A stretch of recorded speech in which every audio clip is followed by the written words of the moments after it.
Could we really create an international antimatter delivery service?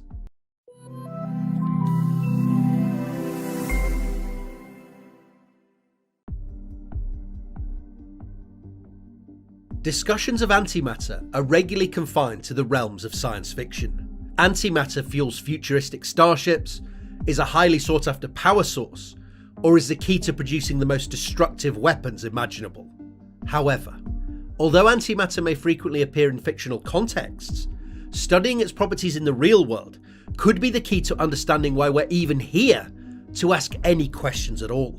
Despite the importance of interrogating the properties of antimatter, the only places on Earth where such material can be created, captured, stored and studied efficiently are enormous, powerful and expensive particle colliders, facilities that few laboratories have access to.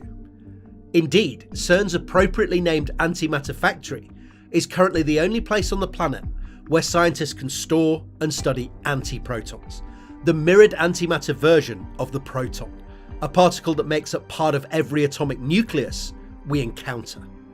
This is an unacceptable situation that scientists from the baryon-antibaryon symmetry experiment, or BASE collaboration at CERN, wish to rectify.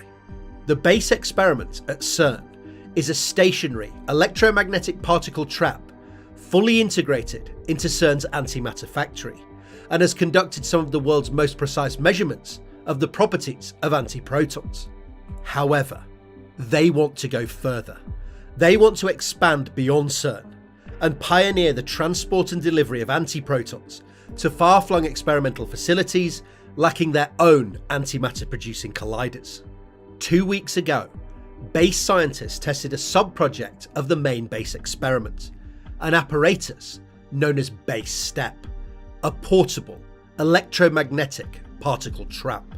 BASE scientists showed that that portable trap is capable of stably storing and transporting free, unbound particles from their point of production at CERN via road to a remote location.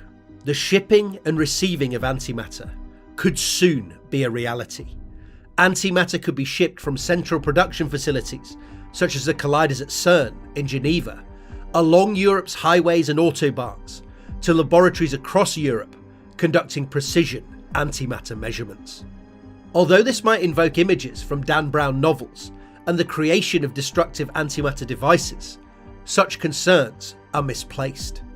Given the small numbers of particles involved, we are unlikely to see explosions of destruction, but rather explosions in collaboration, cooperation, and our understanding of antimatter, nuclear structure, and potentially the origins of our universe. Today we will come to understand how antiprotons are created, stored, and studied, and exactly how and why a small collaboration of CERN scientists are looking to pioneer international antimatter delivery. So what is antimatter, and why is studying it so important? According to quantum field theory, every fundamental particle has a corresponding antiparticle, with the same mass but an opposite electrical charge and reverse magnetic properties. However, you might have noticed that we don't see much of this antimatter in the universe around us.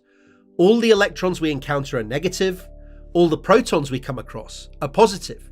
Where are the positive anti-electrons or positrons? Where are the negative anti-protons? Where is this antimatter hiding? This is a question that has puzzled scientists for decades.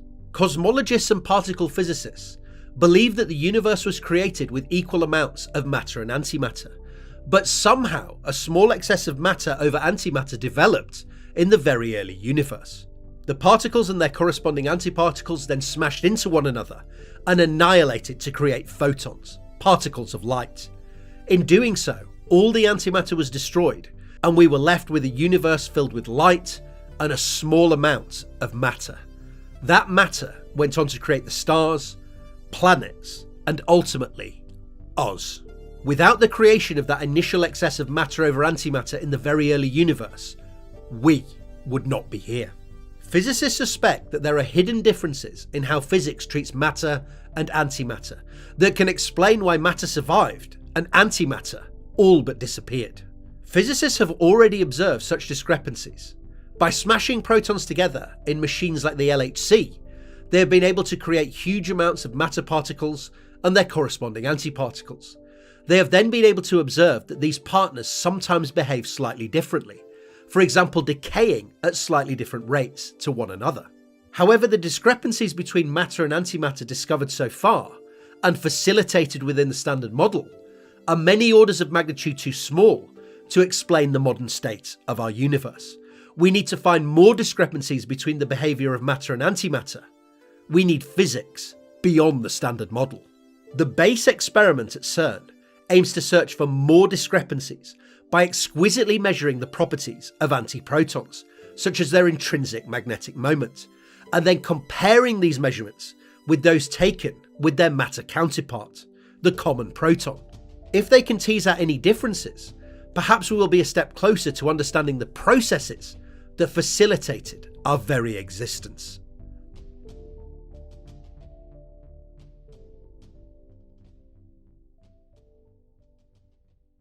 Of course, if we want to study antimatter, we need to be able to create it, capture it, and store it. So how do we currently create antiprotons and capture them for study? As of now, the CERN Antimatter Factory is the only place in the world where scientists are able to create, store, and study antiprotons. To create antiprotons, a powerful proton beam from the CERN Proton Synchrotron, or PS, a precursor booster stage of the Large Hadron Collider, is smashed into a block of iridium metal. These collisions create a multitude of secondary particles, including lots of antiprotons.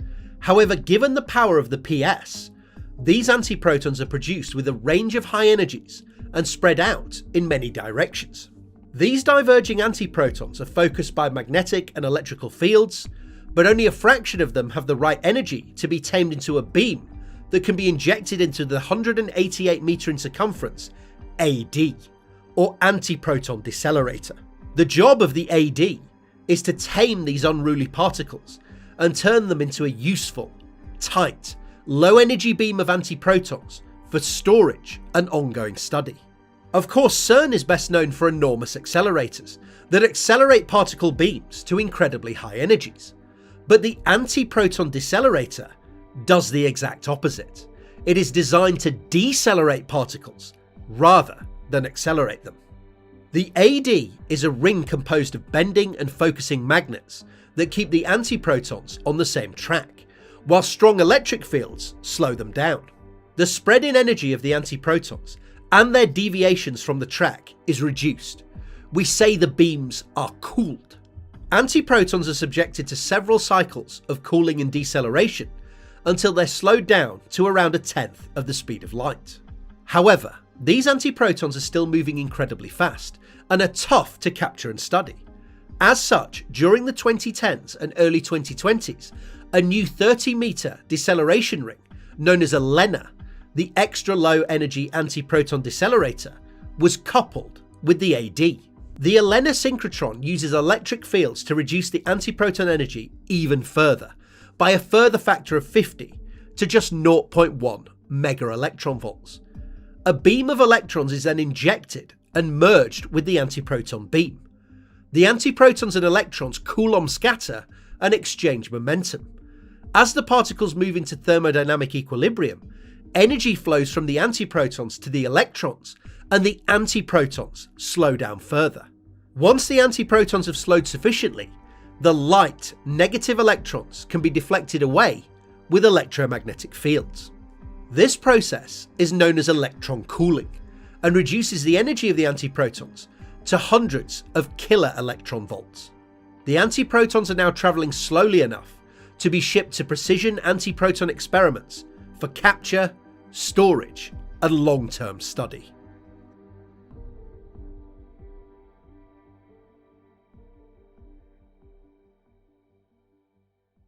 So how are antiprotons stored? After all, if they ever touch the sides of a matter container, they'll annihilate with a proton in a common atom and disappear. It is fiendishly difficult, but the fact that the antiprotons have been slowed down means that we can grab them relatively efficiently. Currently, The AD and ELENA serve several experiments that are studying antimatter and its properties: Aegis, Alpha, Asakusa, G-bar, and the experiment that draws our focus today, BASE. ELENA directs its cooled antiprotons along connecting lines into precision experiments such as BASE, which capture the slower moving antiprotons in cages of electromagnetic fields known as penning traps, held under high vacuum. A penning trap consists of the superposition of a strong and extremely homogeneous axial magnetic field with an electric quadrupole field. The electric field is configured so that negative antiprotons drifting along the z-axis, the axial direction, are reflected by a repulsive potential at the negative end cap electrodes, and therefore oscillate back and forth along the z-axis. However, in the vertical plane, the x and y directions, the electric field cannot constrain these antiprotons. In fact, it pushes the negative antiproton particles towards a positive ring electrode. The strong magnetic field directed in the z direction causes a radial confinement towards its axis and stops the particles drifting too far away from the axis and ever hitting that ring electrode. The result is that the antiproton remains trapped and perpetually oscillating in a small three-dimensional vacuum. Within the trap, the antiprotons display a complicated oscillatory motion. They wobble up and down in simple harmonic motion in the z direction. This is known as axial motion, but also oscillate around the axis of the magnetic field lines in the xy plane. This is known as cyclotron motion. The combination of the electric and magnetic forces also causes the antiproton to slowly orbit the center of the trap, a motion known as magnetron motion. The velocity of the trapped antiprotons is now reduced to a few millionths of the speed of light by additional cooling techniques, and once the unruly antiprotons are virtually at a standstill, further study can begin. The BASE experiment can contain antiprotons for more than a year, an incredibly impressive feat, which allows it to continue taking measurements of the properties of antiprotons, even when the PS is shut down and no more antiprotons are being produced. So we now understand how antiprotons are created, slowed, captured, and stored. But what measurements does the BASE collaboration want to perform with these antiprotons? Understanding these measurements is the key to understanding why BASE is so keen to move antimatter out of CERN's antimatter facility. BASE specialises in studying the fundamental properties of antiprotons, such as their intrinsic magnetic moment, with the highest possible precision. These values can then be compared to those of protons to tease out any discrepancies between these matter-antimatter siblings.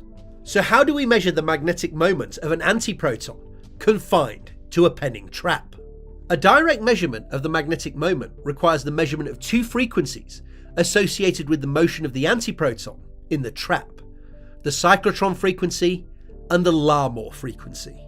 As mentioned earlier, the cyclotron frequency is the number of revolutions per second that the antiproton makes around the magnetic field lines of the penning trap. Although I won't go into gory details, it turns out that the true cyclotron frequency of an oscillating antiproton in a penning trap can be determined by measuring its rate of modified cyclotron, axial, and magnetron oscillations within the trap. But how on earth can we measure the frequency of wobbling in multiple dimensions of a single antiproton under high vacuum in an electromagnetic trap? The key is a technique known as image current detection. When a negative antiproton approaches the walls of a penning trap, an increasing positive image charge is induced in the wall and can be detected by nearby electrodes. As the antiproton moves away from the wall, this induced current decays away. So by placing monitoring electrodes around the edges of a penning trap and carefully monitoring the frequencies with which charges are induced in the walls in different directions, with simple Fourier frequency analysis, we can access the three oscillation rates of the antiproton and determine its cyclotron frequency. The Larmor frequency measures the precession rate of the magnetic moment of the antiproton about an external magnetic field. Think of the antiproton as a tiny magnet with its own magnetic moment. An external magnetic field exerts a torque on that magnetic moment, and causes it to precess about the external field axis, with an angular frequency known as the Larmor frequency. The Larmor frequency is determined by using a special penning trap configuration and adding an inhomogeneous magnetic bottle to the standard setup. The details are not particularly illuminating, but what follows is very important. Once we have the cyclotron and Larmor frequencies, we can determine the magnetic moment of the antiproton. The cyclotron frequency of the antiproton in a penning trap depends on the charge to mass ratio of the antiproton and the magnetic field of the trap, while the Larmor frequency depends on both of those quantities, but also crucially on the magnetic moment of the antiproton. So by taking the ratio between the Larmor and cyclotron frequencies of the antiprotons in a penning trap, we can extract the magnetic moment of the antiproton. This magnetic moment can then be compared to the known magnetic moment of the matter proton to tease out any differences. In June 2014, the BASE collaboration reported the first direct high-precision measurement of the proton magnetic moment with a fractional precision of 3.3 parts per billion. And in 2017, BASE showed that the magnetic moments of the proton and antiproton are identical, apart from their opposite signs, within the experimental uncertainty of 1 part per million, an exquisite level of precision.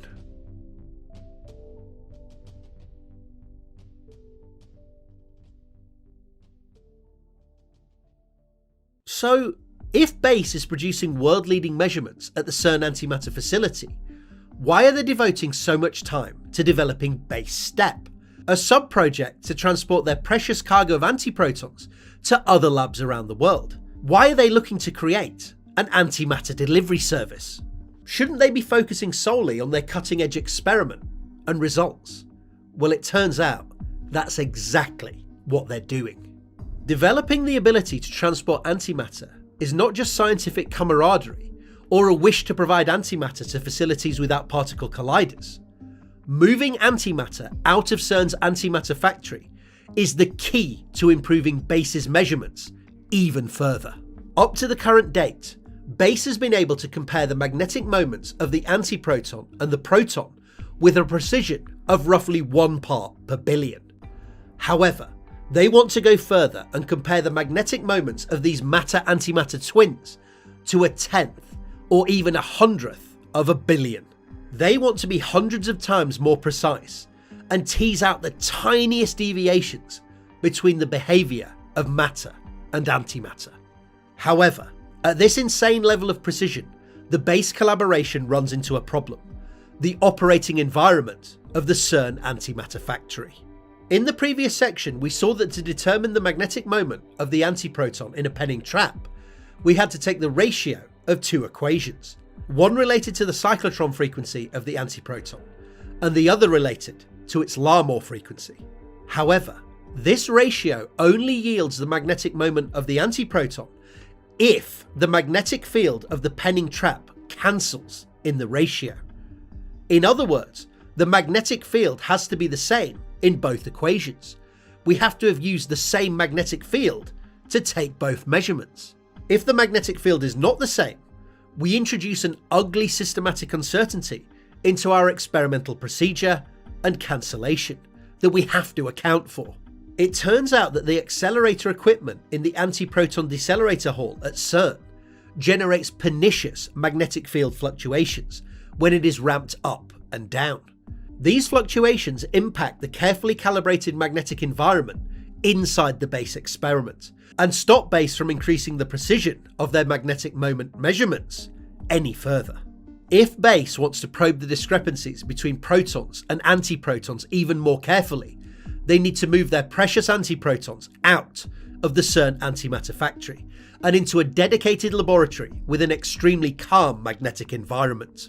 In short, the production of antimatter requires a dedicated, expensive, and powerful particle collider, but the exquisite study of antimatter requires separation from that collider and the tumultuous magnetic environment it produces. As such, BASE physicists would like to transport antiprotons from their creation point at CERN Geneva to BASE experiments in Hanover and Mainz in Germany. These journeys will require the stable transport of antimatter over hundreds of kilometers and the lion's share of 10 hours. This is a feat which has never been accomplished before.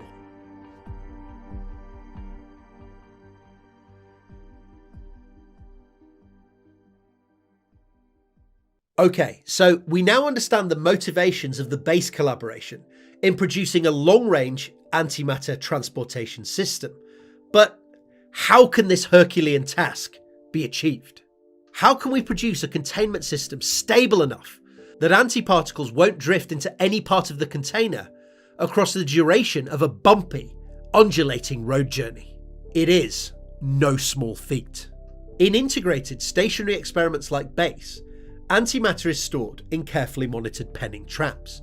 The powerful magnetic fields of those traps are created by superconducting magnets cooled by liquid helium to almost absolute zero, and the electric fields and monitoring electrodes of those traps are powered from the local electrical grid. We can't just rip all this out of the wall and transport BASE to another location. This is where the BASE collaboration sub-project, BASE STEP, comes in. BASE STEP is an apparatus designed to store and transport antimatter. The device is 5 times smaller than the BASE experiment and can fit through generic laboratory doors. It weighs around 1,000 kilograms, meaning that it can be moved by cranes installed in the CERN Antimatter factory through existing exits and loaded onto a freight truck. Even though it weighs a literal ton, BASE STEP is by far the most compact system ever devised for trapping, storing and studying antimatter. BASE STEP will accept anti-protons from the Elena decelerator into a number of penning traps. The BASE STEP device is essentially a mobile penning trap under high vacuum and consists of a superconducting magnet to generate a strong 1 Tesla magnetic field, cryogenic cooling to keep the magnet superconducting, and power reserves for the cooling and monitoring systems. The most difficult part of this operation is transporting an operational 1 Tesla superconducting magnet over huge distances by road. Superconducting magnets are usually shipped hot and current-free. Here, to transport antimatter, we need a superconducting magnet to remain just above absolute zero and operational without access to grid power or huge stationary liquid helium tanks for extended periods of time.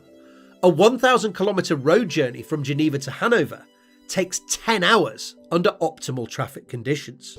When BASE STEP is connected in the CERN Antimatter factory, it is connected to external liquid helium and grid power supplies for cooling, operation and monitoring. However, to allow BASE STEP to be disconnected and moved, the apparatus contains internal power sources and a 30-litre liquid helium buffer tank. As such, BASE STEP can be disconnected from external power and liquid helium supplies for around 8 hours, without the superconducting magnet losing its superconductance and the penning trap degrading. This allows sufficient time for BASE STEP to be disconnected, moved onto a vehicle and transported short distances. And these distances can be extended if the vehicle carries appropriate liquid helium and power supplies. The superconducting magnet also needs to be shielded from mechanical shocks during road transport. As such, BASE STEP is carefully designed with a series of mechanical supports and damping mechanisms that can withstand and negate accelerations of 1g in all directions. The BASE STEP superconducting magnet produces a magnetic field of 1 Tesla. This is thousands of times higher than the magnetic field of the Earth, and comparable to those used in medical MRI machines. As such, the entire BASE STEP device is surrounded by a carbon and steel vacuum chamber, which reduces stray fields outside the box to a few millitesla, comparable to the field you experience when riding a bullet train. So when it comes to the safe and efficient transport of antiprotons, BASE STEP seems to have all the bases covered.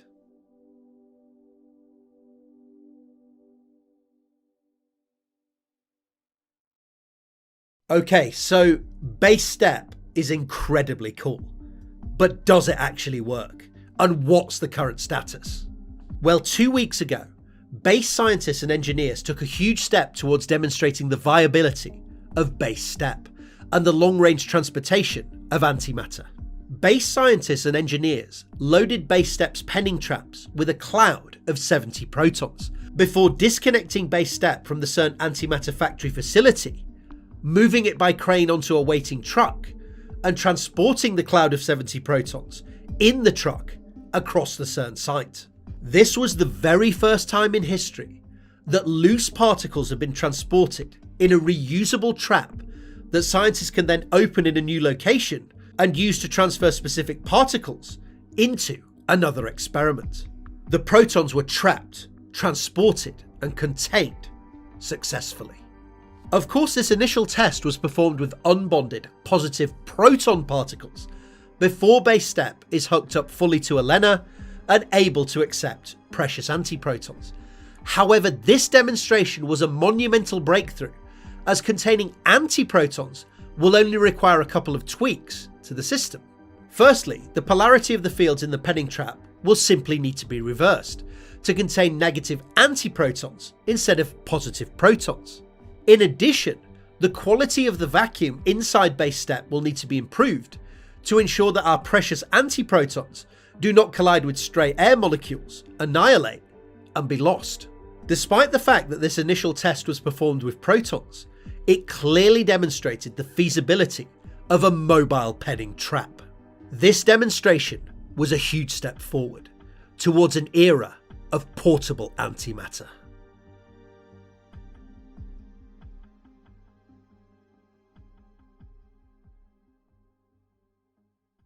So what more needs to be done to make an anti-proton delivery service a reality?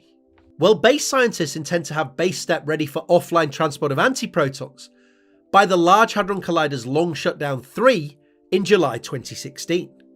In order to do that, they need to clear several hurdles. They need to improve the quality of the vacuum inside Base Step to almost a perfect vacuum. They then need to hook Base Step up to ELENA and prove that the experiment can receive, capture, and transport antiprotons. In short, they need to repeat the feat of 2 weeks ago with antiprotons. But no showstoppers are perceived. During that step, planned for next year, Base scientists intend to determine how many antiprotons can be stored and transported effectively inside Base Step. Experiments like Base only use a few antiprotons to make precision measurements, but other antimatter experiments like Puma destroy antiprotons during their studies and require far more. As such, the usefulness of Base Step as a delivery vehicle will in part be dependent on the quantity of antimatter it can store, carry, and deliver. Base scientists will also determine how long antiprotons can be contained in the trap without external power and liquid helium supplies. These measurements will constrain the range of any antiproton deliveries. In order to facilitate the transport of antiprotons over thousands of kilometers to external facilities in Germany or even further afield, Base scientists also need to consider how external liquid helium and power supplies can be safely integrated into a long-range freight lorry. Currently, the main stumbling block for long-range antiproton transport is that the superconducting magnet must be kept below a frigid temperature of 8.2 Kelvin. When Base Step is disconnected from external liquid helium sources, the 30-litre backup tank of liquid helium rapidly runs out. The magnet warps, the penning trap collapses, and the precious cargo of antimatter annihilates against the walls. For these longer trips, Base Step will need access to a significant liquid helium supply, plus contingencies for delays caused by traffic jams. Just like a commercial plane, it will need to be overfueled. As such, huge liquid helium tanks and external power supplies will need to be integrated into dedicated transport vehicles. Of course, as a final step, Base scientists will also need to develop an injection system and show that antiprotons can not only be transported effectively, but also effectively and efficiently decanted into a receiving experiment. These receiving experiments must be able to connect to Base Step under high vacuum and not allow any matter air to penetrate the seal between the two. As such, a series of ultra high quality adapters and connectors must be developed. There is much work still to be done, but it seems that antimatter transportation is, in principle, highly feasible, and that the creation of an anti-proton delivery service from CERN to experiments around the world is just around the corner.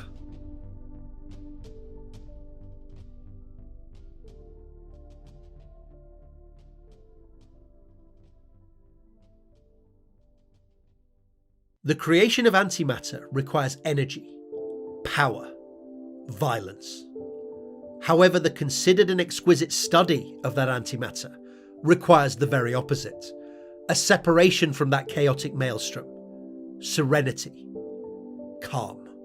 Base step scientists have demonstrated that antimatter production, capture, and long-range transportation is, in principle, highly feasible, and have taken the first steps towards an age of portable antimatter. Unlike the plots of science fiction movies, their goal is not to sow destruction or corner a commodity, but to facilitate a comparison between matter and antimatter so incredibly precise that it could open pathways to addressing the most important question of all: why are we here?